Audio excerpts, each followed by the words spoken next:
ಅಭಿನಯ ಚಕ್ರವರ್ತಿ ಕಿಚ್ಚ ಸುದೀಪ್ ತಮ್ಮ ಮುಂಬರುವ ಹುಟ್ಟುಹಬ್ಬದ ಆಚರಣೆಯ ಕುರಿತು ಅಭಿಮಾನಿಗಳನ್ನುದ್ದೇಶಿಸಿ 4 ಪುಟಗಳ ಭಾವನಾತ್ಮಕ ಪತ್ರವೊಂದನ್ನು ಬರೆದಿದ್ದಾರೆ. ಬಲವಾದ ಹಾಗೂ ವೈಯಕ್ತಿಕ ಕಾರಣಗಳಿಂದಾಗಿ ಈ ವರ್ಷ ಸೆಪ್ಟೆಂಬರ್ 2ರಂದು ಅಭಿಮಾನಿಗಳ ಜೊತೆ ಜನ್ಮದಿನವನ್ನು ಆಚರಿಸಿಕೊಳ್ಳದಿರಲು ಅವರು ತೀರ್ಮಾನಿಸಿದ್ದು, ಆ ದಿನದಂದು ತಾವು ಮನೆಯಲ್ಲಿ ಲಭ್ಯವಿರುವುದಿಲ್ಲ ಅಂತ ಸ್ಪಷ್ಟಪಡಿಸಿದ್ದಾರೆ.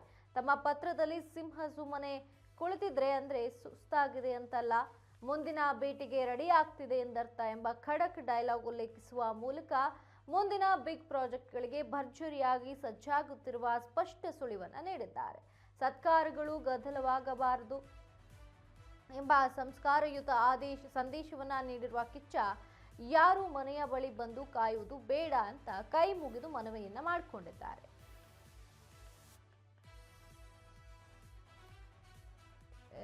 ಕಿಚ್ಚನ ಬರ್ತ್ಡೇ ಸೆಪ್ಟೆಂಬರ್ 2ಕ್ಕೆ ಅಭಿಮಾನಿಗಳಿಗೆ ಪತ್ರವನ್ನ ಬರೆದು ವಿನಂತಿಯನ್ನ ಮಾಡಿಕೊಂಡಿದ್ದಾರೆ. ಬಾದ್ಶಾ ಮುಂದಿನ ಭೇಟಿಗೆ ರೆಡಿ ಆಗ್ತಿದೆ ಎಂದರ್ಥ ಅಂತ ಕಿಚ್ಚ ಬರ್ಕೊಂಡಿದ್ದಾರೆ.